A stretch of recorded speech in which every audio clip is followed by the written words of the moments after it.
विष्णु पुराण भाग 6। हिरण्यकश्यप ने प्रहलाद का आलिंगन करके कहा, प्रहलाद, तुम्हारी वजह से इतने साल बाद मुझे विष्णु के साथ लड़ने का मौका मिल गया है।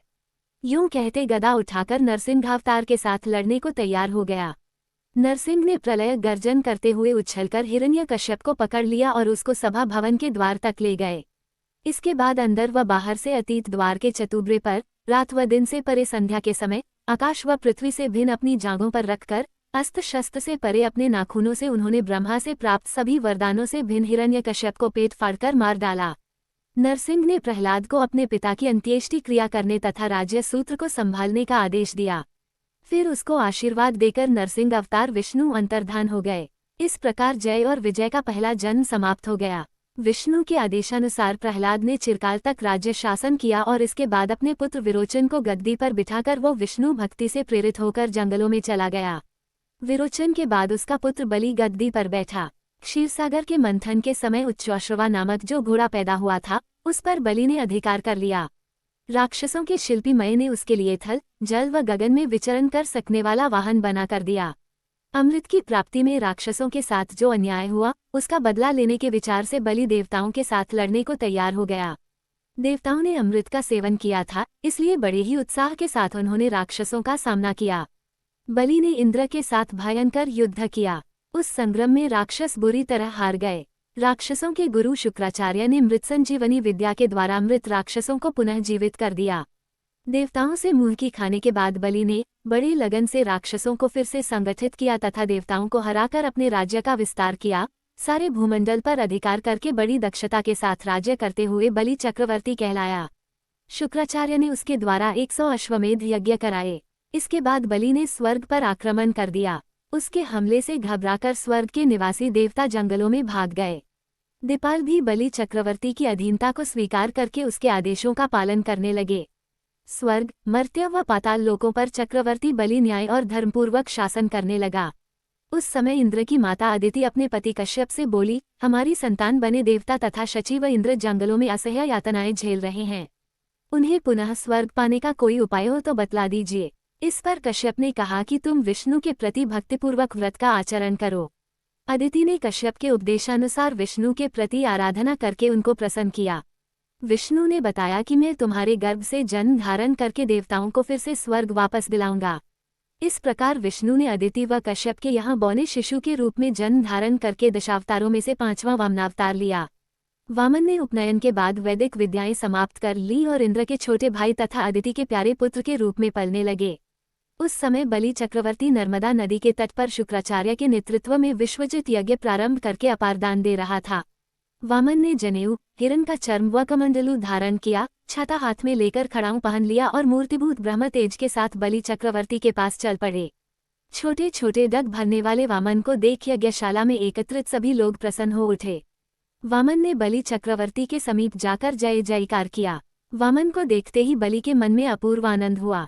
उसने पूछा, अरे मुन्ने, तुम तो अभी शिशु के अवतार में ही हो, तुम कौन हो? एक नए ब्रह्मचारी के रूप में कहाँ चल पड़े? मैं तुमसे ही मिलने आया हूँ। मैं अपना परिचय क्या दूँ? सब लोग मेरे ही हैं, फिर भी इस वक्त मैं अकेला हूँ। वैसे मैं संपदा रखता हूँ, पर इस समय एक याचक हूँ। तुम्हारे दादा परदादा महान वीर थे। तुम्हारे शौर्य और पराक्रम दिगंत तक व्याप्त हैं। वामन ने कहा। इस पर बलि चक्रवर्ती हंसते हुए बोला, आपकी बातें तो कुछ विचित्र मालूम होती हैं। आप शौर्य और पराक्रम की चर्चा कर रहे हैं, युद्ध करने की प्रेरणा तो नहीं देंगे न? क्योंकि इस वक्त मैं यज्ञ की दीक्षा लेकर बैठा हूँ। इस पर वामन बोले, वाह, आपने कैसी बात कही। महान बल पराक्रमी बने आपके सामने बौना बने हुए मेरी गिनती ही क्या है। आपका यश सुनकर याचना करने आया हूँ। अच्छी बात है, मांग लीजिए, आप जो भी मांगे वही देने का वचन देता हूँ। बलि चक्रवर्ती ने कहा। इस पर शुक्राचार्य ने बलि को बुलाकर समझाया, ये वामन साक्षात विष्णु हैं, तुम्हें धोखा देकर तुम्हारा सर्वस्व लूटने के लिए आए हुए हैं। तुम उन्हें किसी प्रकार का दान मत दो। बलि चक्रवर्ती ने कहा, विष्णु जैसे महान व्यक्ति मेरे सामने याचक बनकर हाथ फैलाते हैं, तो मेरे हाथों द्वारा कोई दान देना मेरे लिए भाग्य की ही बात मानी जाएगी। यह मेरी अद्भुत विजय का परिचायक भी होगा। इसके अतिरिक्त वचन देकर उससे विमुख हो जाना भी उचित नहीं है। मेरा वचन झूठा साबित होगा न। आत्मरक्षा के वास्ते किया जाने वाला कर्म सत्य नहीं कहलाता, पर अनुचित धर्म भी आत्महत्या के सदृश ही माना जाएगा न। शुक्राचार्य ने कहा, चाहे जो हो, वे चाहे मेरे साथ कुछ भी करें या मैं हार भी जाऊं, फिर भी वह मेरी पराजय नहीं मानी जाएगी। ये धर्मवीरता ही होगी। वैसे शिवी चक्रवर्ती आदि जैसे दान करके यश पाने की कामना भी मेरे अंदर नहीं है, परंतु वचन देकर इसके बाद उससे मुकर कर काय कहलाना मैं नहीं चाहता। बलि चक्रवर्ती ने कहा। इस पर शुक्राचार्य क्रोध में आ गए और शाप देने के स्वर में बोले, तुम्हारे गुरु के नाते मैंने तुम्हारे हित के लिए जो बातें कही उन्हें तुम धिक्कार रहे हो। याद रखो, तुम अपने राज्य तथा सर्वस्व से हाथ धो बैठोगे। बलि चक्रवर्ती ने विनयपूर्वक कहा, गुरुदेव, आप नाहक अपयश के शिकार हो गए। मैं सब प्रकार के सुख दुखों को समान रूप से स्वीकार करते हुए दान देने के लिए तैयार हो गया हूँ, पर आपका ये शाप विष्णु के लिए वरदान ही साबित हुआ, क्योंकि गुरु के वचन का धिक्कार करने के उपलक्ष्य में प्राप्त शाप को विष्णु केवल अमल करने वाले हैं, पर अन्यायपूर्वक उन्होंने बलि के साथ दगा किया है। इस अपयश से वे दूर हो गए। मैं आपके शाप को स्वीकार करता हूँ। शुक्राचार्य का चेहरा सफेद हो उठा। उन्होंने लज्जा के मारे सर झुका लिया। वे निरुत्तर हो गए। इसके बाद बलि वामन के पास जाने लगे। तब शुक्राचार्य ने कहा, हे दानवराज, यह विनाश केवल तुम्हारे लिए ही नहीं बल्कि समस्त दानव वंश का है और हम सब के लिए अपमान की बात है।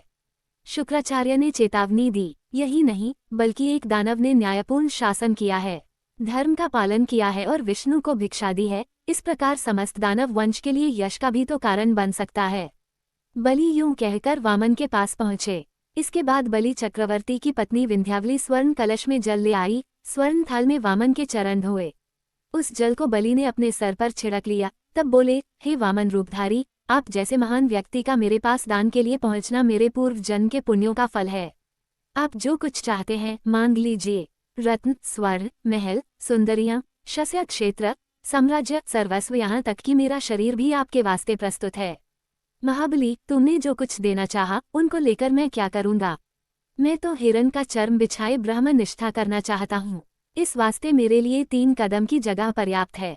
ये 3 कदम तुम्हारे दिगंतों तक फैले साम्राज्य में अत्यंत अल्पमात्र हैं, फिर भी मेरे लिए ये तीनों लोकों के बराबर है। वामन ने कहा, वे 3 कदम ही ले लो। यूं कहकर बलि ने अपने जल कलश के जल लुढ़काकर दान करना चाहा, पर उसमें से जल न निकला। शुक्राचार्य ने सूक्ष्म रूप में जल कलश की सूंड में छिपे रहकर जल को गिरने से रोक रखा था। इस पर वामन ने दाब का तिनका निकालकर जल कलश की सूंड में घुसेड़ दिया। शुक्राचार्य अपनी एक आंख खोकर काना बन गया। इस पर वह हट गया। तब जलधारा बलि चक्रवर्ती के हाथों से निकलकर वामन की अंजुलि में गिर गई। दान विधि के समाप्त होते ही बलि चक्रवर्ती ने कहा, अब आप द्वारा अपने चरणों से मापकर 3 कदम जमीन प्राप्त करना ही शेष रह गया है। वामन ने झट इधर उधर घूमकर विश्वरूप धारण किया। लंबे, चौड़े एवं ऊंचाई के साथ नीचे, मध्य व ऊपर माने जाने वाले तीनों लोकों पर व्याप्त हो गए। एक जग से उन्होंने सारी पृथ्वी को माप लिया। त्रिविक्रम विष्णु के चरण की छाया में सारे भूतल पर पल भर के लिए गहन अंधकार छा गया। इसके बाद आकाश को माप लिया। उस वक्त सूर्य, चंद्र, नक्षत्र मंडल आदि उनके चरण से चिपके हुए रेणुओं की भांति दिखाई दिए। तब ब्रह्मा ने अपने कमंडलू के जल से विष्णु के चरणों का अभिषेक किया। विष्णु के चरण से फिसलने वाला जल आकाश गंगा का रूप धरकर स्वर्ग में मंदाकिनी के रूप में प्रवाहित हुआ। वामनरूपी त्रिविक्रम ने बलि से पूछा, हे बलि चक्रवर्ती, बताओ मैं तीसरा कदम कहाँ रखूं। हे त्रिविक्रम, लीजिए यह मेरा सिर, इस पर अपना चरण रखिए। यूं कहकर बलि चक्रवर्ती ने अपना सर झुका लिया। इस पर विष्णु ने अपने विश्वरूप को वापस ले लिया। फिर से वामन बनकर बलि के सर पर चरण रखकर बोले, बलि, पृथ्वी तथा आकाश को पूर्ण रूप से मापने वाला यह मेरा चरण तुम्हारे सर को पूर्ण रूप से माप नहीं पा रहा है। उस समय प्रहलाद ने वहां पर प्रवेश कर कहा, भगवन, मेरा पोता आपका शत्रु नहीं है, उस पर अनुग्रह कीजिए।